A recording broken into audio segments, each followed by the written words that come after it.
នេះប្រភេទដើមទ្រងជ្រូកប្រហែលបងប្អូនណាឥឡូវទៅចាប់ដើមនេះចាប់ដើមដោះប្រាបងប្អូនណាអានេះនិយាយទៅវាដោះហើយតរយៈពេលយើងធ្វើសេ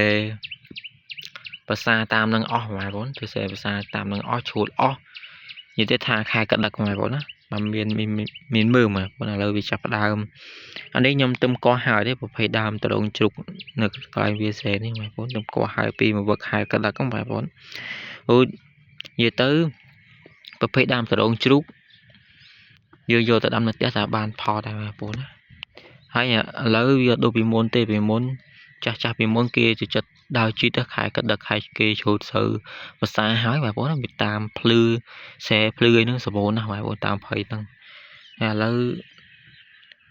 នេះបងប្អូនសាររ៉ៃខ្ញុំជីកហ្នឹងបងប្អូនរ៉ៃជីក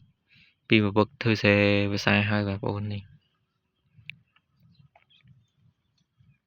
ប្រភេទដើមទ្រងជ្រូកវាសបោវាស្លឹកវារៀងចេះបាទឆាច់រៀងទូឆាច់ចឹងបងប្អូនណាហើយដើមធំមិនមានបន្លាបងប្អូនណាដើមទូខ្ចីៗទៅមានបន្លាទេដើមទ្រងជ្រូកបងប្អូននេះ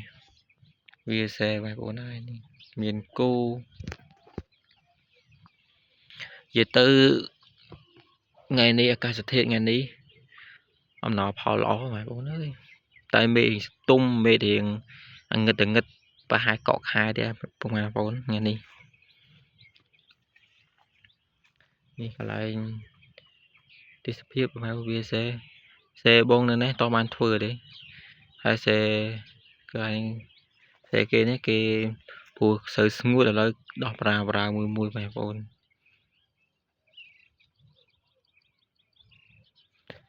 មេងឹតមែនទេបងប្អូនមេឃប្រហែលភ្លៀងឥឡូវឯមេឃនេះហូតទៅម៉ោង7ម៉ោង8បងប្អូនណា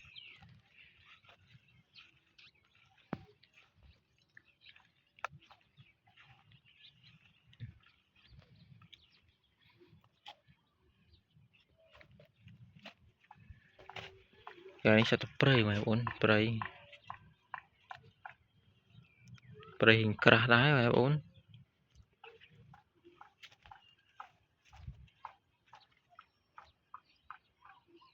ដើមឈើនេះដើមថ្នាំបងប្អូនថ្នាំខ្វក់ផ្លែការវាធ្វើជ្រូកបងប្អូនឆ្ងាញ់ណាការវាតែផ្លែវាគេអត់ញ៉ាំទេពុលនេះតែដើមទ្រងជ្រូកបងប្អូន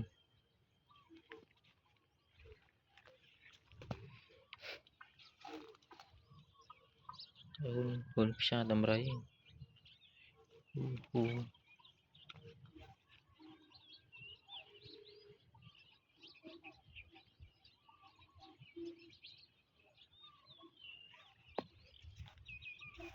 ខ្វាំងនៅព្រៃនេះបងប្អូន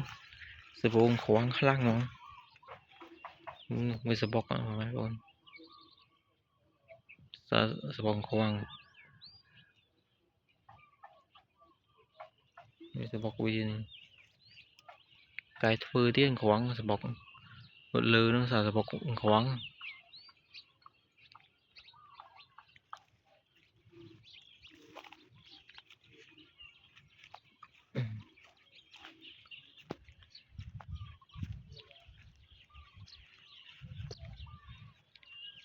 នេះដើមផ្ដៅអ្នកហៅដើមឲ្យគេមួយទៀតបងប្អូនសរៀងដើមផ្ដៅបងប្អូនដើមគេយកធួយអីយកនេះវាសូតកោអាចង់អាណានេះស្នូវាបងប្អូន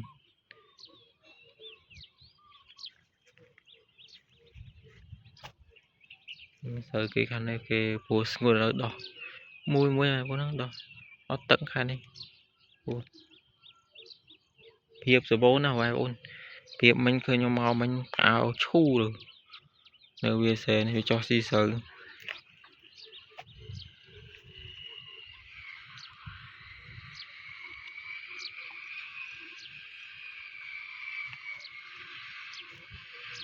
ផ្លែអីគេ